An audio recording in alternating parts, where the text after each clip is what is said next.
Diálogos abiertos. De la teoría a la práctica. En pro de una transformación socioeducativa Que nos permita crecer y trascender en comunidad. Entre Voces, una educación alternativa.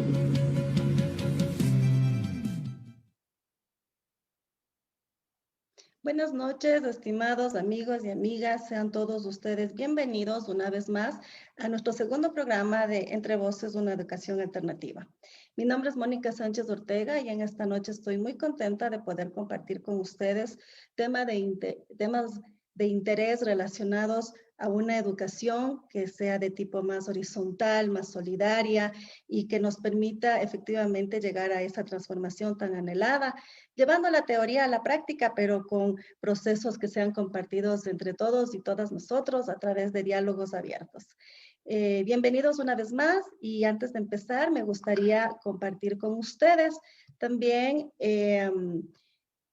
nuestra idea grande que ahora es un sueño, pero que queremos que sea también parte todos y cada uno de ustedes de este proyecto, el cual consiste en construir una biblioteca comunitaria. Entonces, estamos apelando a la buena voluntad de todos y cada uno de ustedes para que nos ayuden en este sueño.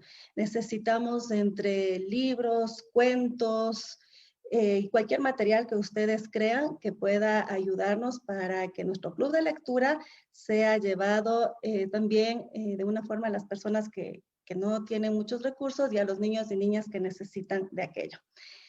Muchas gracias. Por favor, déjenos su contacto, su número telefónico, su nombre, para poder contactarnos con ustedes o a su vez pueden hacernos llegar un mensajito a entrevoces.es@gmail.com.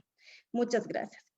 Quiero comentarles también que en esta noche llegamos a ustedes gracias al auspicio de nuestros, digamos, gracias al auspicio del Centro de Estudios Inspirarte, Educación, Cultura y Tecnología,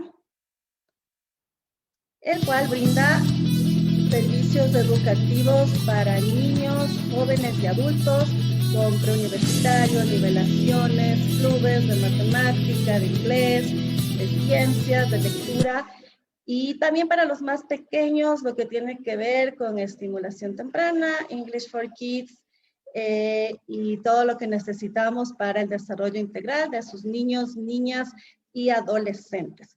Estamos ubicados en la avenida Ilaló, OE 5245, a 200 metros del semáforo de Angamarca, en el Valle de los Chillos. Nos puede contactar al número 099-8838-547 o al 0992-757404. Ya lo saben, inspirarte aprendiendo juntos.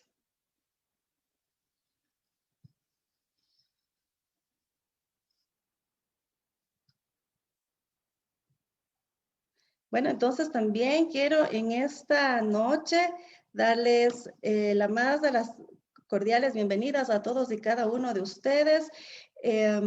Pedirles que estemos en contacto y comunicación para poder hacer de esta jornada realmente una experiencia que nos lleve a conocer un poquito más, a profundizar nuestros conocimientos y a compartirlos para llevar a la vida práctica. Me gustaría entonces escucharles también, como les digo, en esta noche, y para lo cual he preparado también una pequeña presentación para que de alguna manera llevemos, ¿no es cierto?, la educación universitaria, ¿no es cierto?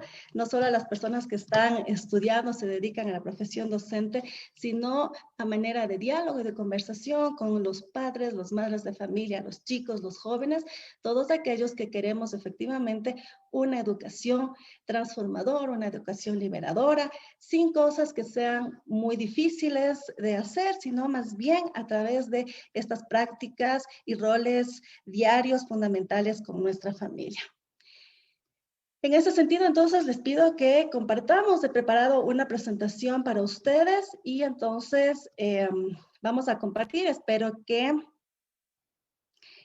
también que contar con su participación. Vamos a responder a responder todas las preguntas que aquí tengan. La idea es hacer de este un conversatorio que nos permita trascender en educación. Escucharles también, como les digo, en esta noción para ustedes. Y agradezco, bueno, a todas las personas que ya se están uniendo, ¿no es cierto?, a nuestro programa, a nuestra transmisión, pedirles que compartan también, porque lo que vamos a tratar el día de hoy es de interés social y colectivo. Bueno, el tema para el día de hoy se enfoca en los modelos pedagógicos. Y vamos a discutir si existe un modelo pedagógico ideal, cuál es y cómo identificarlo. Pero vamos a partir de la pregunta clave y es, ¿por qué se aburren los niños y los niños en las escuelas? ¿Qué es lo que pasa? ¿Cómo nos están educando? Y en ese sentido, entonces, les invito también a que veamos un video y en base a eso también después podamos conversar y dilucidar nuestros argumentos, nuestras opiniones acerca de este tema.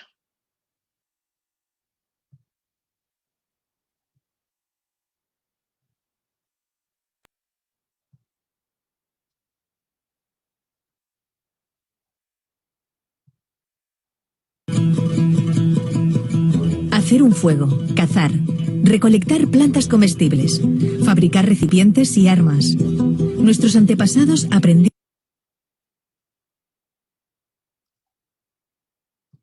unos de otros las actividades de la vida cotidiana. Los conocimientos se adquirían a través del contacto con los demás y la repetición. Hasta que miles de años después se inventó la escritura, la primera gran revolución en el aprendizaje. Entonces, los textos comenzaron a vehicular buena parte del conocimiento. También cambiaron, claro, las cosas que aprendía la gente. Nacieron las primeras escuelas. En ellas, un individuo, el profesor, tenía unos conocimientos que dictaba a una serie de alumnos, que los aprendían. En el siglo XVIII, cuando se produjo la Revolución Industrial, se comenzaron a regular los sistemas educativos. El objetivo era preparar a los trabajadores que luego estarían a cargo de las cadenas de montaje en las fábricas. Individuos que hacían lo mismo una y otra vez durante muchas horas al día.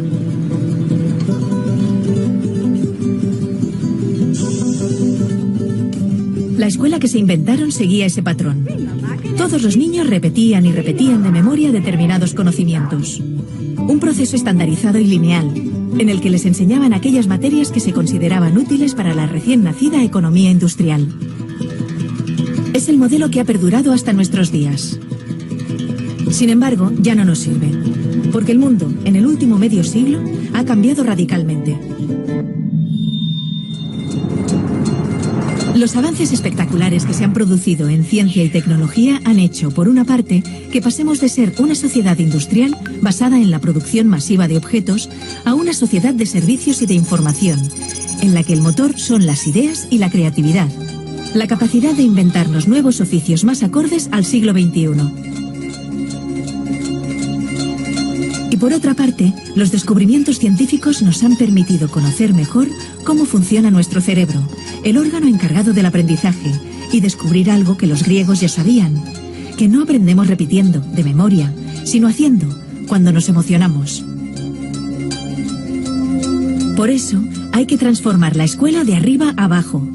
Necesitamos un sistema educativo que mediante el aprendizaje social y emocional fomente la educación personalizada, que potencie el desarrollo de cada individuo, que estimule la creatividad, la pasión, la energía, el talento.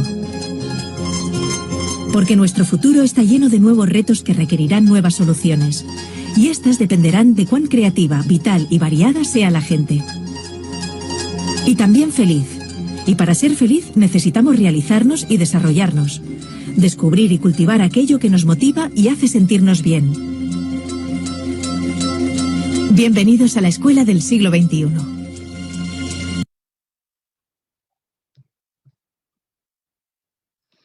Y bueno, entonces, después de ver esta primera parte, vamos a ir ahora desarrollando el tema que tenemos previsto en esta noche, que es los modelos pedagógicos. Vamos a ver sus pros, sus contras, sus características y cómo se desarrollan y cuál es el que sería más adecuado para nuestros niños y cómo lo debemos saber encontrar. Bueno, entonces, igual les pido por favor que nos dejen sus comentarios, sus preguntas y que compartan esta transmisión para poder hacer de esta tertulia realmente algo enriquecedor en esta noche. Vamos a continuar entonces. Y como habíamos visto,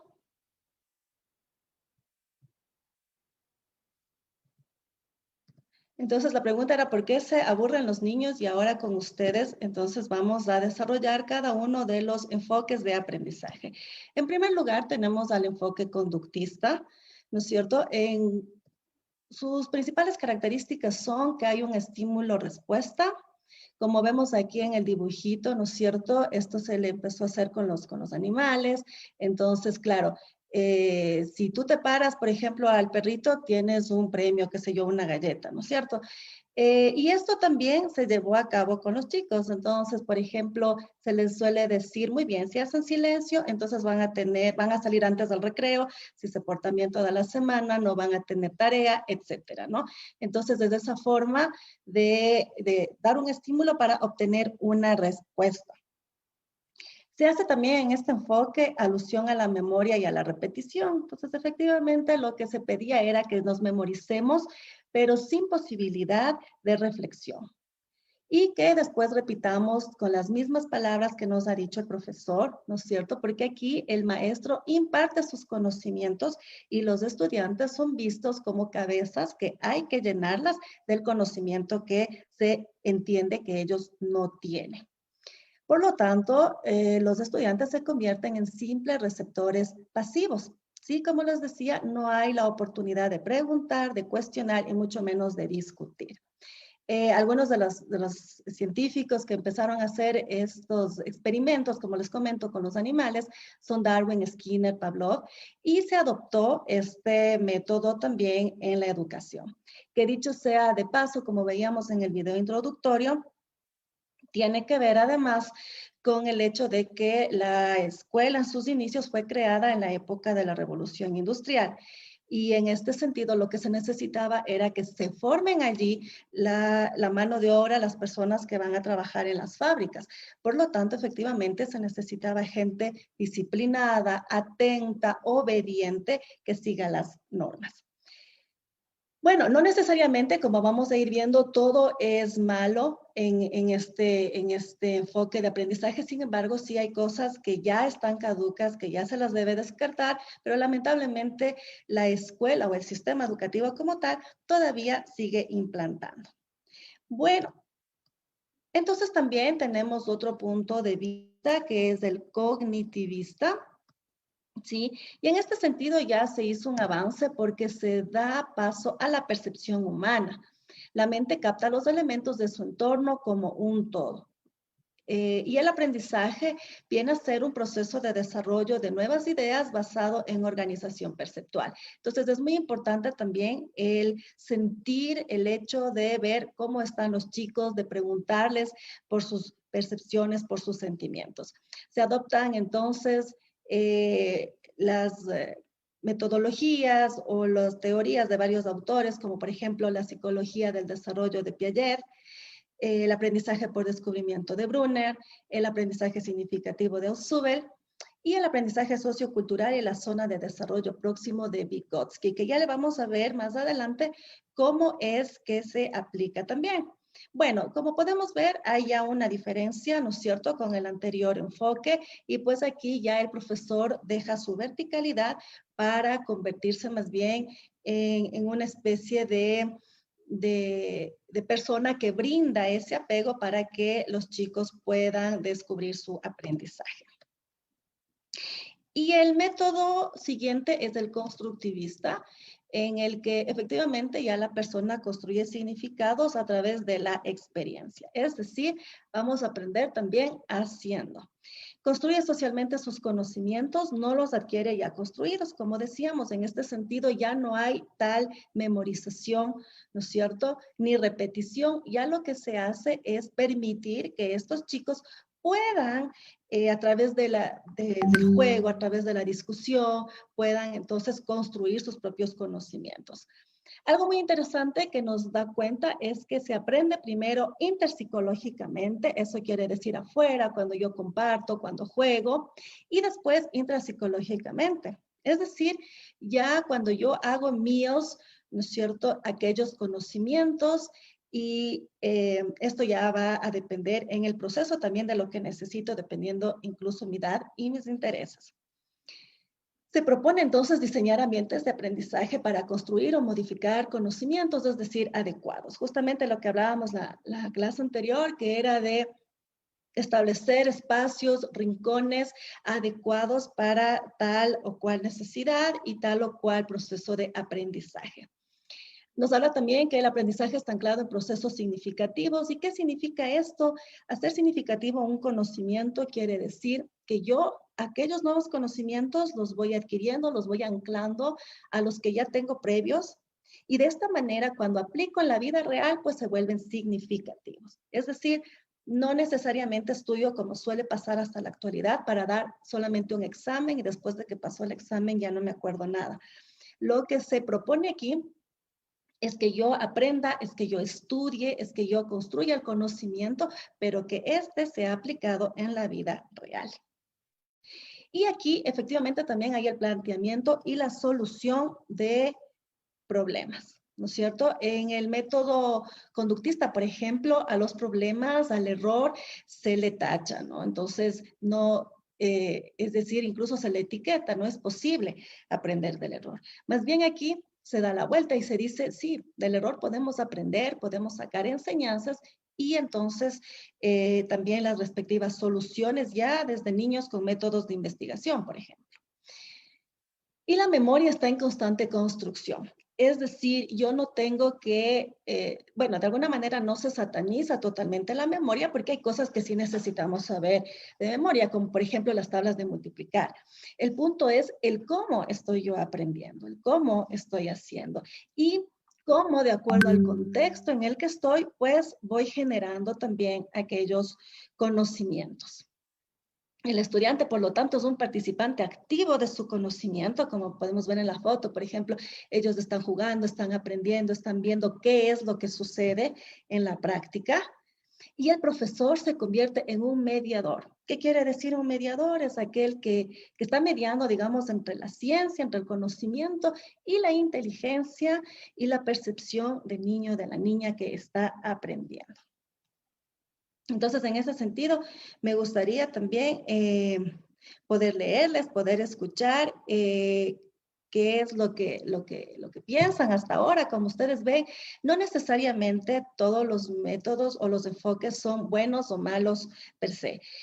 La idea es que vayamos encontrando, vayamos viendo cuál es también la época en la que estamos viviendo y en ese sentido, pues poder encontrar lo que nos parezca más adecuado.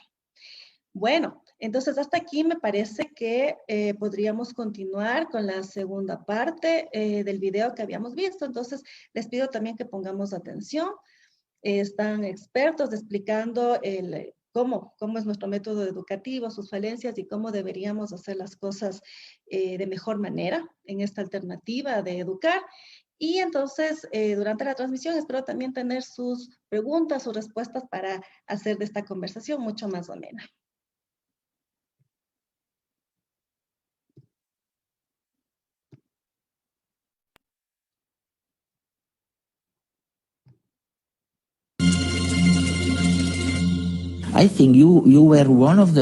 Creo que fuiste uno de los primeros del sector educativo en hablar de la desafortunada división entre ciencias y la cultura o las artes.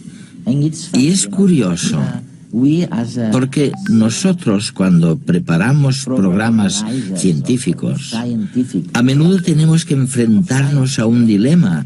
Nos planteamos que un tema no encaja bien en lo que los científicos denominarían temática científica, así que es mejor descartarlo. Pero tú Afirmas que como resultado de esta escisión entre la ciencia y las disciplinas artísticas, hemos ignorado un campo fantástico, el de la creatividad. ¿A qué te refieres exactamente? Pensemos de nuevo en la educación. La mayoría de países no instauraron un sistema de educación pública obligatoria hasta mediados del siglo XIX. Se trata de ideas bastante nuevas. Dos factores influyeron mucho en la educación. El primero fue la economía industrial, que provocó una cultura organizativa de la educación extremadamente lineal, centrada en los estándares y la conformidad. Y el otro gran factor de influencia, en mi opinión, fue la cultura intelectual de la Ilustración, que desencadenó en la cultura académica de la educación. Una de las características de la enseñanza es que hay una jerarquía de asignaturas en las escuelas. En la mayoría de sistemas tenemos arriba de todo de la jerarquía la lengua, las matemáticas y las ciencias. Un poquito más abajo están las humanidades, como la geografía y los estudios sociales, o la filosofía, cuando se enseña. Y debajo de todo están las disciplinas artísticas. Hay poquísimos sistemas educativos, no conozco ninguno de hecho, que enseñen danza con el mismo rigor y sofisticación con el que se enseñan matemáticas. ¿Por qué hay esta jerarquía? Muchos te dirán, es evidente, tiene que haber una jerarquía. ¿Pero por qué? Creo que hay dos motivos. El primero de los cuales es económico. Se cree que las materias que están más arriba en la jerarquía son más relevantes para el mundo laboral. Para encontrar trabajo. Sí. Y te encuentras con afirmaciones como, no te dediques al arte, jamás serás un artista ni te ganarás la vida con el arte. No hagas música, es muy difícil salir adelante como músico. Así que un argumento es claramente económico. Pero lo interesante es que nadie te dice, no te centres en las matemáticas, nunca serás matemático, ni tampoco, olvídate de la química, jamás serás químico. Esto se debe a que en nuestra cultura intelectual existe una asociación entre las ciencias y cierto tipo de conocimiento objetivo. Se cree que al trabajar con las ciencias, se trabaja con hechos y certeza, que son las cosas que marcan diferencias en el mundo, mientras que las disciplinas artísticas se asocian con los sentimientos y la expresión personal, por lo que están muy bien para entretenerse, pero no son importantes para la economía. La Ilustración y la Revolución Científica crearon un modelo de inteligencia y conocimiento que ha imperado en nuestra cultura. Desde entonces, el arte se ha asociado con la corriente del romanticismo del siglo XIX, con la expresión de sentimientos. Y creo que es un problema enorme, porque esto ha disociado el intelecto de la emoción. Y hemos pasado a considerar ambas cosas como separadas, en detrimento tanto de las artes como de las ciencias. La creatividad ha pasado a asociarse con lo artístico y no con lo científico, porque se cree que la creatividad tiene que ver con la expresión individual de las ideas. Yo propongo, entre otras cosas, retomar una concepción de la creatividad que nos devuelva la relación entre las disciplinas artísticas y científicas, puesto que ambas salen perjudicadas de la separación. Mientras hablabas, pensaba en el patrón que sirvió para establecer que alguien estaba en la parte adecuada del conocimiento, lo que llamamos el cociente intelectual. ¿Por qué demonios hemos creído durante tanto tiempo que la medición del coeficiente intelectual era importante para la vida económica? ¿Por qué? El cociente intelectual fue una de las nociones que surgió del crecimiento de la psicología y la sociología, de los intentos de aplicar las mismas características de las ciencias físicas a las personas. Lo importante es que había dos fuerzas. Por un lado, un verdadero espíritu de investigación, para ver si podíamos medir la inteligencia igual que medimos el movimiento de las mareas, pero también coincidió con el crecimiento de la educación pública, que requería una manera eficaz, rápida y objetiva de caracterizar a las personas para poder educarlas. Se necesitaba saber, en cierto modo, si tenían una inteligencia normal, inferior a la media o extraordinaria. Alfred Binet, cuando creó el primer test de inteligencia en París, estaba interesado en los niños con necesidades educativas especiales. Para descubrir cuáles eran sus necesidades, necesitaba tener una idea de cuál era la capacidad media. Este era el objetivo inicial. No obstante, los test de inteligencia se volvieron fundamentales para la categorización de alumnos en las escuelas públicas, pero también para la selección en el ejército. Se han convertido en un mito, me parece. Han pasado a formar parte de nuestro léxico cultural como si fueran objetivos. Una de las organizaciones más importantes que hay es Mensa, la organización de personas con cocientes intelectuales altos. Y me parece estupendo, no voy a criticar a Mensa, pero me planteo si esto es así realmente. En realidad, el test de inteligencia solamente mide la capacidad de hacer test de inteligencia. Hay personas a las que estos test se les dan muy bien. Si queremos saber lo inteligente que es alguien, por lo menos deberíamos aceptar que la inteligencia entraña mucho más de lo que se puede medir en un test de inteligencia. ¿No deberíamos incluir también otras preguntas? Como por ejemplo, ¿sabes componer una sinfonía? ¿Sabes interpretarla? ¿Gestionar un negocio de éxito? ¿Sabes bailar? ¿Sabes escribir una poesía que conmueva a los lectores y les haga llorar? ¿Tienes empatía? La empatía, sí. Si el ser humano solamente tuviera las habilidades que se miden en los test de inteligencia, la mayor parte de la cultura humana jamás habría existido. Yo no querría vivir en un mundo así. ¿Tú sí? No. Tenemos una visión de la inteligencia muy reduccionista.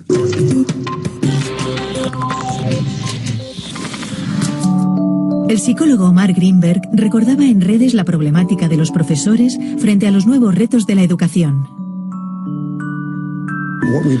Hasta ahora lo que hacíamos con los profesores era presionarlos, muchas veces, para que se centraran únicamente en lo académico, solamente en la lectura, las matemáticas y las ciencias. Y en eso se han convertido, en profesores de lectura, de matemáticas y de ciencias. Pero la mayoría de profesores eligieron la profesión porque querían llevarse bien con los niños.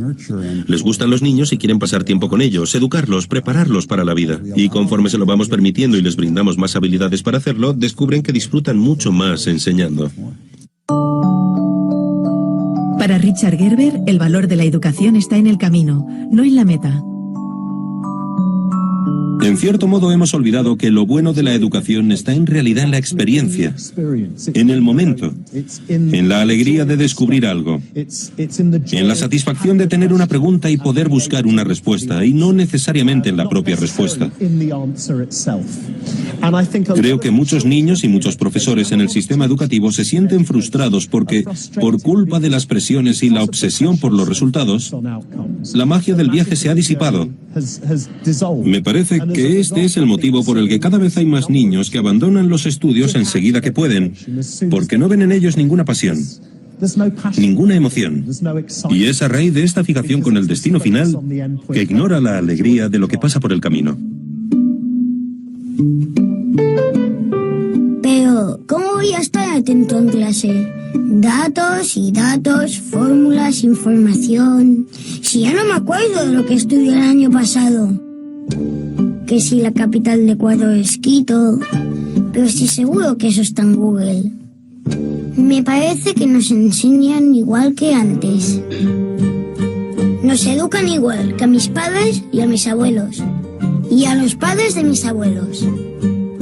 Así es difícil estar motivado. Ahora se ha puesto de moda decir que tenemos TDA, porque creen que no atendemos en clase. Algunos niños sí que tienen un problema y necesitan pastillas. ¡Todo pastillas! Pero a otros lo que nos pasa es que estamos muy aburridos. Porque con las cosas que nos gustan podemos pasarnos horas y horas. Porque en lugar de darnos pastillas, no intentan motivarnos para que seamos creativos, para que inventemos, para que soñemos, que nos den ganas de aprender. Pero si vivimos en una época súper chula, tenemos el mundo a nuestro alcance. Con un clic, yo me paso horas navegando por internet, mirando vídeos, jugando. No sé, es que en el cole me duermo. Piensen en ello.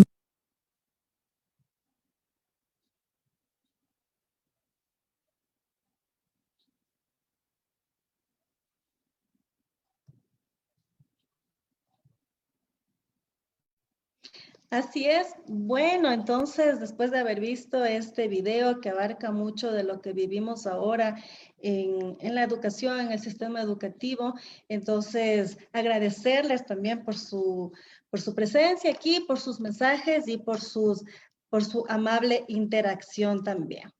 Bueno, entonces,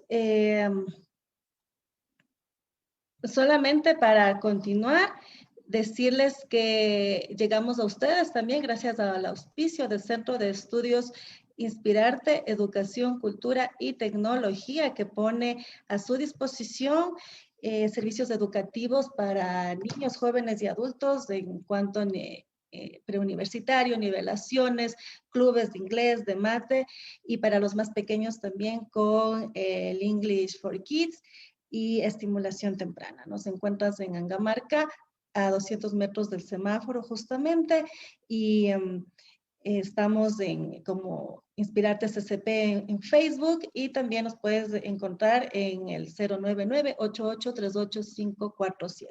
Inspirarte aprendiendo juntos. Bueno, y me complace mucho esta noche poder contar con su amable presencia, agradeciendo a todas las personas que están aquí. Tengo varios saludos y comentarios que me gustaría también poder compartir con ustedes. Me dice... vamos a leer. Carlos Herrera dice, gracias por ayudarnos a ver la educación desde otro punto de vista, aprender de los demás. Efectivamente, lo que queremos hacer aquí también, Carlos, es poder llevar el conocimiento universitario, poder compartirlo y tomar en cuenta de que sí es posible otro tipo de educación mucho más igualitaria y que se enfoque en todos y cada uno de las necesidades de los chicos y chicas. Por acá también nos dice Tefita Sánchez, de acuerdo contigo, cada modelo rescata algo bueno y desde mi punto de vista el mejor método es el constructivista, puesto que se enfoca en el conocimiento a través de la experiencia. Excelente explicación. Muchas gracias, Tefita. Y claro, efectivamente, como su nombre lo dice, el construir el conocimiento. ¿Cómo lo hacemos? Con este tipo de cosas también, con las conversaciones, con el tiempo que me doy para conocerte, para compartir, para hacer efectivo también un proceso de educación que no se quede, como decíamos, solamente en el papel, sino que más bien sea llevado a la vida real. Robert Clant también nos dice, excelente fuente, Punset llegaba al campo de la ciencia, ahora su hija Elsa lleva ese legado que también hace a una cultura educativa. Efectivamente, Robert, sí, nosotros queremos también tener fuentes, la mayor posibilidad de fuentes, sobre todo serias, en donde se haga trabajo investigativo y demos cuenta que el arte de educar significa justamente inspirar transformaciones. Entonces, ya que vivimos en esta época, como decía este niño en el video, no tan chula, tan llena de cosas fantásticas y el conocimiento a nuestras manos, pues hagamos de ello una herramienta que nos sirva para que tengamos un mejor estilo de vida también y que podamos darles a nuestros hijos un mejor tipo de educación. Y aquí sigo también, muchas gracias por sus saludos, muchas gracias por sus preguntas. Otra pregunta también nos dice Mónica, comprendo que la construcción del conocimiento es mejor que la reproducción del mismo. ¿Qué piensas sobre la utilización de ideas anteriores para construir un nuevo conocimiento? Pues sí, Tefita, te cuento que de eso mismo se trata el conocimiento significativo, como nos decía Osuber, y es esa posibilidad de a través de debates, de conversaciones, de aprender haciendo, ¿no es cierto? Anclar esas ideas nuevas, todo lo que me llega en conocimiento nuevo, a aquello que yo ya tengo, esos conocimientos previos, y poder llevarlos a la vida práctica, a la vida real. Por ejemplo, si yo tengo un conocimiento previo de las tablas de multiplicar en matemáticas, se me ocurre, y me están enseñando, ¿no es cierto?, cosas nuevas, fracciones, decimales, estas cosas, ¿cómo las anclo y cómo las aplico en la vida real? Entonces, ¿qué tenemos que hacer los profesores? Decirles, bueno, cuando tú vas a comprar en la tienda, cuando tú vas a qué sé yo, a dar el vuelto, digamos, a pagar en el bus, etcétera. Tú tienes que saber aplicar estas cosas. Si voy a comprar una pizza y quiero compartir con mis amigos, pues ahí también aplico las fracciones y todo lo demás. Entonces, darles a los chicos más bien ejemplos prácticos es mucho mejor que tener solo en un cuaderno, ¿sí? Entonces, cambiemos un poco el chip, veamos que no es tan difícil, pero también es importante aprender. En este sentido, el comprender que el aprendizaje no es natural, que hay que enseñar a pensar, y ahí estamos los docentes con ese rol maravilloso y esa responsabilidad también grande que tenemos porque tenemos la capacidad de construir o de destruir. Y bueno, también acá tenemos otra pregunta. ¿Cuál es el modelo actual que utiliza el Ecuador? Nos dice Pablo K. Te comento, Pablo, que como tú podrás ver, es lamentable que en Latinoamérica y también evidentemente en el Ecuador todavía estemos con un sistema educativo de nivel conductista, en el que todavía hay esa jerarquía profesor-estudiante, en el que nos vayamos más al campo disciplinario, nos interesen más que la gente esté, digamos, homogeneizada, y dejamos de lado, ¿no es cierto?, el ser, dejamos de lado a la persona, nos interesan más los resultados. Y mira lo paradójico que esta pandemia y esta nueva realidad que estamos afrontando ahora, pues ha evidenciado que era un sistema todavía caduco, ¿no? Hay cosas que efectivamente, como les decía, por ejemplo, la organización es importante rescatar del enfoque conductista. Sin embargo, ir a todavía estos hechos de memorización, simplemente de repetición, ya no están en vigencia y simplemente ya no nos sirve. Bueno, pero lo bueno es que tenemos otras formas de educar, tenemos otras alternativas y esto es lo importante.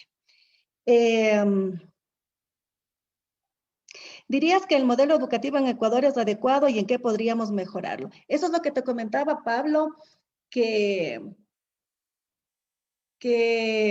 sí, nosotros debemos mejorar, debemos poner en práctica nuevas cosas ahora que tenemos a la mano estos instrumentos tecnológicos que tenemos que usar, sí o no las TICs, pues es importante también que juguemos a favor de aquello, sí, y que hagamos que sean herramientas efectivas, ¿sí?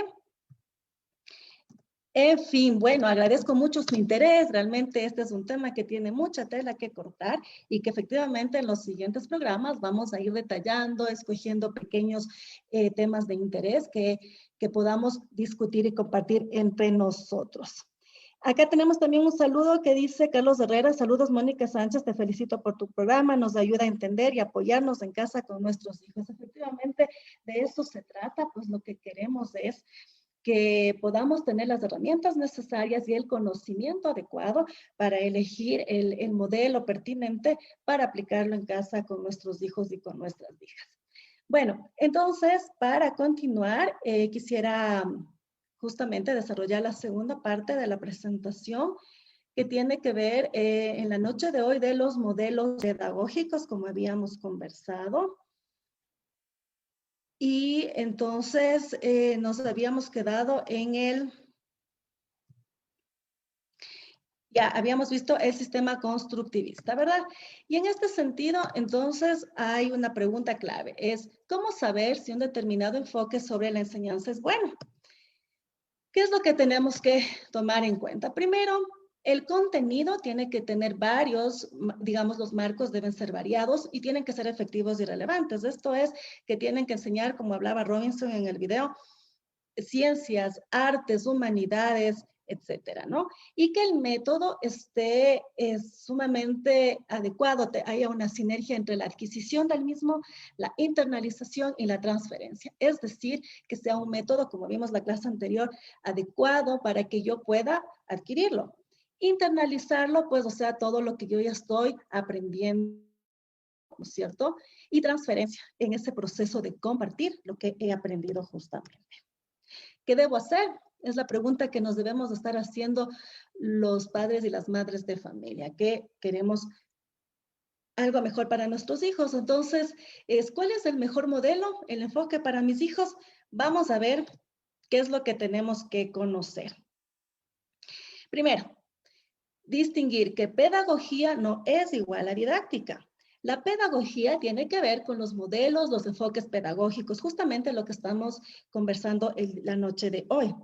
Y la didáctica se enfoca en las herramientas, en las técnicas, en los métodos, lo que vimos la semana anterior. Y ojo, que se pueden usar con cualquier enfoque, ¿sí? La didáctica se puede usar con cualquier enfoque, es decir, conductista, cognitivista, constructivista.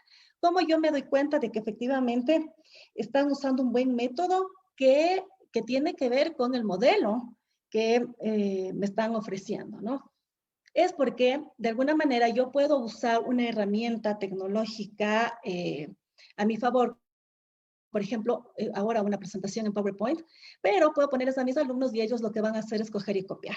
De esta manera no estoy siendo constructivista ni cognitivista, más bien conductista, porque le estoy dando pensando a mis estudiantes. La idea es que yo pueda usar estas herramientas, pero que el método sea pertinente y sí vaya enfocado a lo que es el cognitivismo y el constructivismo en esa posibilidad de generar conocimiento a través de las preguntas, a través de los debates, a través de los diálogos y de la experimentación.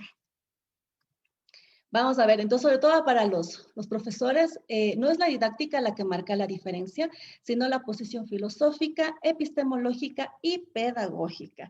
Y aquí se me viene, alguna vez conversaba con un profesor y decía, a ver, el profesor de matemática no enseña matemáticas. Lo que enseña o lo que transmite es esa pasión que tiene por las matemáticas, ¿no? Entonces, ya el momento en que nosotros como docentes y como padres de familia, que también somos docentes ahora en esta nueva virtualidad de nuestros niños, adoptamos esa posición filosófica mucho más abierta, mucho más de doble entrada, epistemológica que tiene que ver con el conocimiento científico y pedagógico, pues entonces esta será realmente la que haga la diferencia.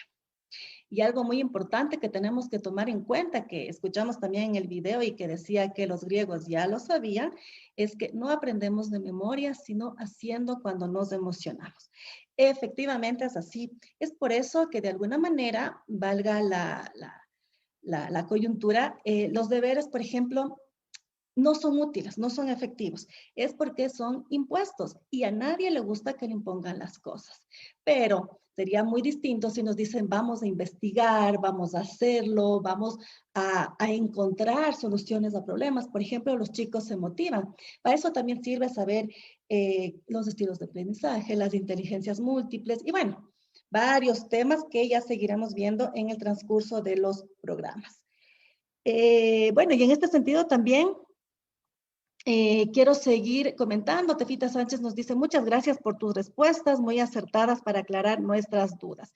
Robert Plant, Lev Vygotsky sostenía que los niños desarrollan su aprendizaje mediante la interacción social, van adquiriendo nuevas y mejores habilidades cognitivas como proceso lógico de su inmersión a un modo de vida. Es difícil, pero se puede empezar a reflexionar. Efectivamente es así, ¿no? Él habla mucho del desarrollo social y de que primero el conocimiento se da interpersonal, es decir, en ese compartir, en ese aprender, en ese estar fuera, y después intrapersonal, ya todo lo que yo adquiero y lo que aprendo.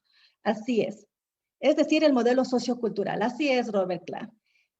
María del Carmen Ortega nos dice, buenas noches, los estudiantes aprenden practicando, haciendo excelente presentación.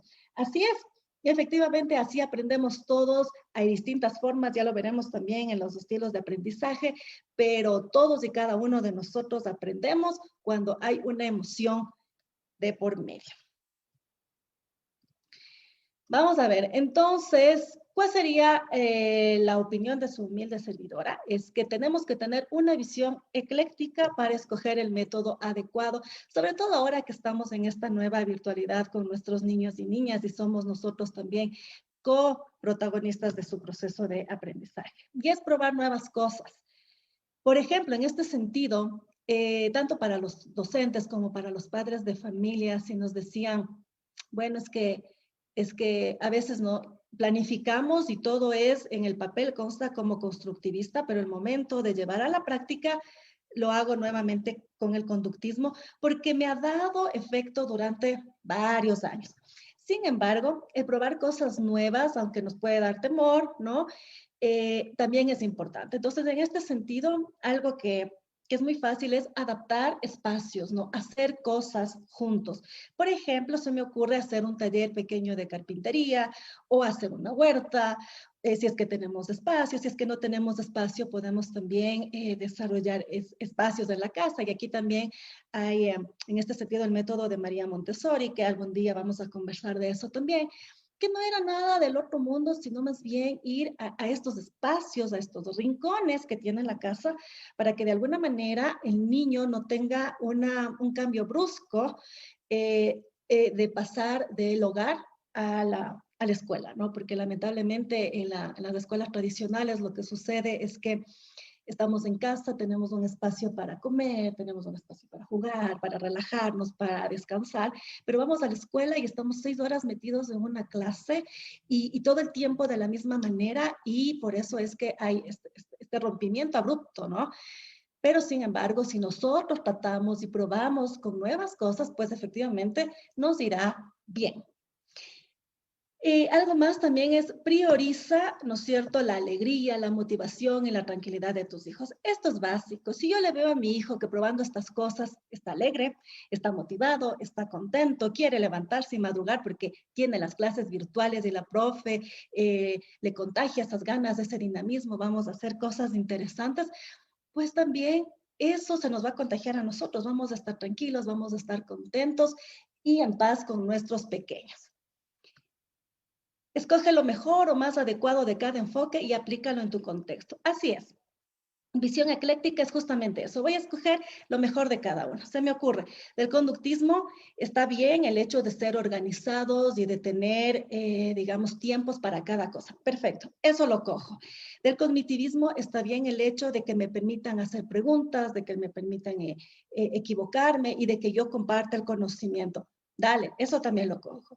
Del constructivismo, esa posibilidad de hacer, esa posibilidad de aprender haciendo, de en el juego, de compartir, de equivocarme y de construir mi conocimiento, pues ahí está. Ese es el método efectivo.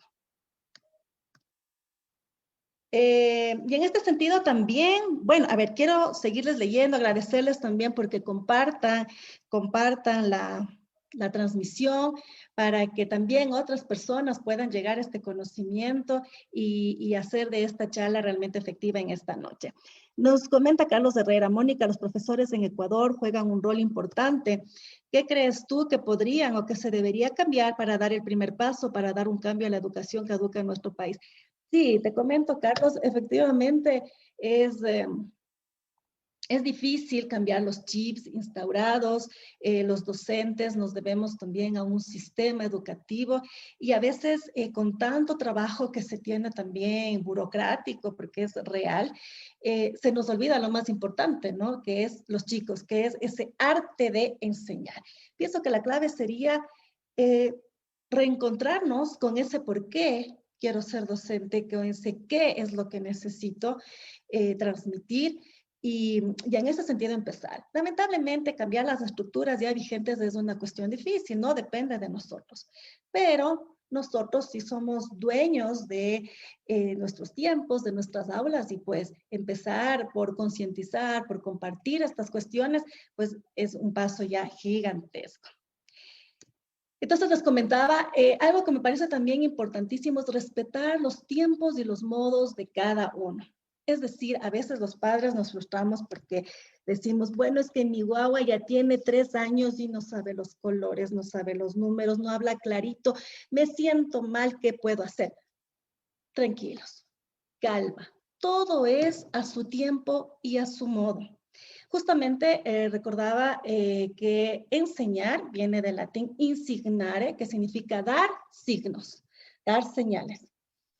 Nosotros entonces como profesores lo que tenemos que hacer, o como docentes, como padres en este caso, es proveer estos signos, proveer estas herramientas, estos materiales, y cada niño, cada persona, cada estudiante los va a adquirir a su tiempo y a su modo, con calma. No nos apresuremos porque crezcan. Porque digamos, claro, el tiempo cronológico es inevitable, vamos a pasar la niñez, no vamos a ser siempre niños, hay etapas, ¿no es cierto? Entonces, algún rato vamos a llegar a ser adolescentes, jóvenes, adultos, pero no corramos, disfrutemos de esta etapa que es la infancia y que es maravillosa, ¿no? Y justamente recordaba aquí en este punto a Carlos Escliar que nos dice, la infancia es cuando aún no es demasiado tarde. ¿Qué quiere decir eso? el refrán muy popular que dice, saca el niño que hay dentro de ti. Entonces, a ese niño de 80 años que es capaz de sentarse en un columpio, como mi abuelito, justo a quien le mando un saludo, y que es capaz de sentarse con sus nietos, y que es capaz de conversar, y que es capaz de jugar fútbol el hijo con los papás, y que está haciendo eso, pues ahí está la infancia. Esa etapa tan maravillosa, ese lugar donde efectivamente se es. Permitamos ser a los niños y no nos apresuremos es decir, no apresuremos al niño, a la niña hacia su adultización. Dejémosle ser hoy, ahora, valoremos a la infancia. Porque aquí también hay algo que hay que decir, ¿no? Y esto se ha planteado también por muchos pedagogos famosos, ¿no? El hecho de que dicen, ¿qué vas a hacer cuando seas grande? ¿Qué quieres ser? Me emociona ver a ese niño, pero ¿cómo será cuando sea grande? Y si hay una etapa en la que es justamente la niñez. Cuando somos niños, pues somos bomberos, somos médicos, somos cocineros, somos constructores, somos choferes. Ahí es cuando somos. No necesariamente, porque pueden pasar varias cosas en el camino, ¿no? Entonces, permitamos a los niños que jueguen, permitamos a los niños que sean, no les cortemos su creatividad, démosles esa posibilidad de ser, de vivir, de compartir y de aprender también. Bueno, antes de continuar, veo que están interactuando mucho, eso me da mucha alegría y también el compromiso para seguir trabajando de la mejor manera. Me dice... Así es, aprendemos más cuando disfrutamos de hacerlo, Tefita Sánchez, justamente es así. Angélica María Cuello dice, muy interesante, Moni, de gran ayuda para nosotros como padres. Así es, Angélica, eso es lo que queremos, es llevar también estos conocimientos que no se queden a manera de clase magistral, sino más bien que podamos compartirlos y llevarlos a la práctica con nuestros hijos e hijas.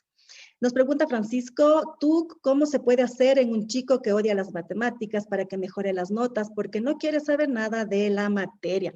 Bueno, esto justamente es lo que hablábamos, ¿no? El profesor de matemáticas, Francisco, no enseña matemáticas.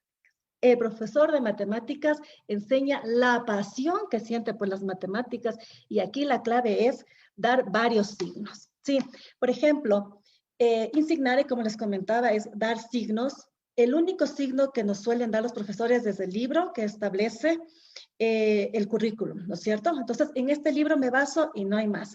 Pues hay varias formas, demos más signos, ahora tenemos varios links, demos varias otras formas, hagamos juegos mentales, hagamos acertijos, permitamos que ellos vayan descubriendo, démosles esa posibilidad de equivocarse y de aprender del error. Por ejemplo, con los niños hay cosas maravillosas para aprender las tablas de multiplicar en vez de decirle, a ver, te tomo, apúrate, y viéndole con esa mirada, ¿no?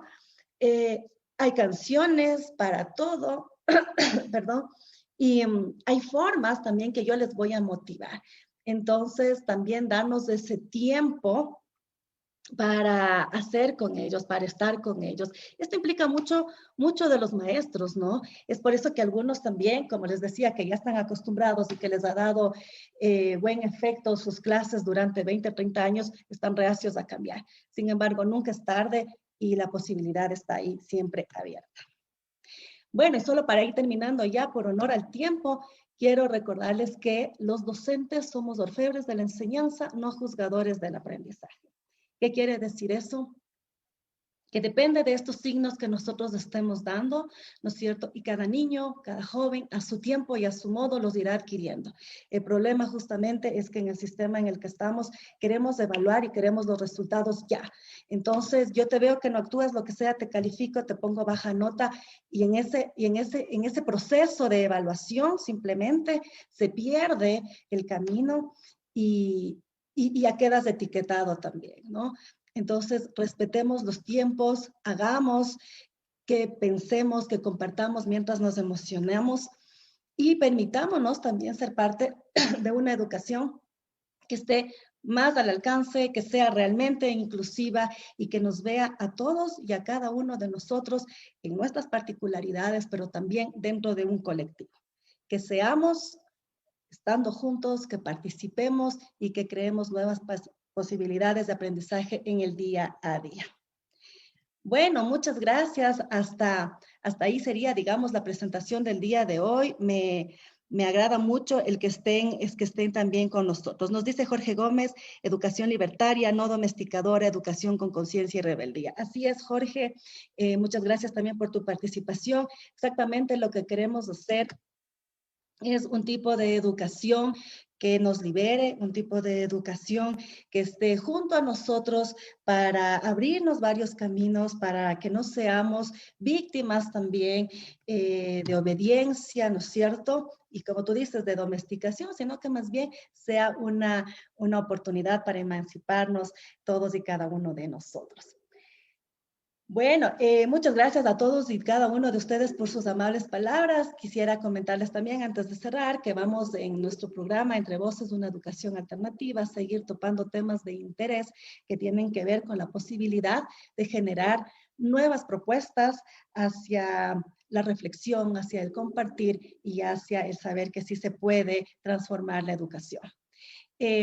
Antes de terminar, también me gustaría recordarles que Versur Radio y TV Comunitaria Online tiene una programación variada de lunes a viernes, ¿no es cierto? Y que les invitamos a ustedes también a que participen. Los días lunes en Conectados y Educándonos con Versur, los martes aquí su servidora Mónica Sánchez, Entre Voces, una educación alternativa.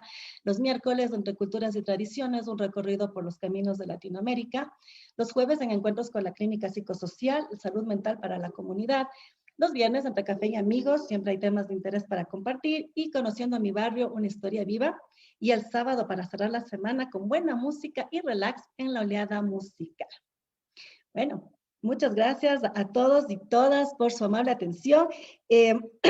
Antes de cerrar, el comentario de María del Carmen dice: matemáticas se encuentra en todas las áreas, la lengua y los cuentos de entorno a la naturaleza.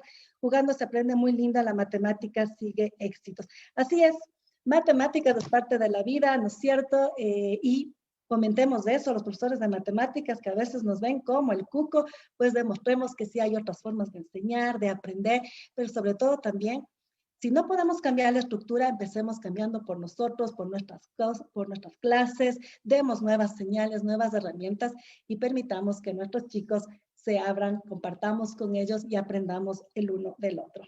Muchas gracias por su amable atención. Yo soy Mónica Sánchez y los espero el próximo martes en su espacio Entre Voces, una educación alternativa. Buenas noches y muchas gracias.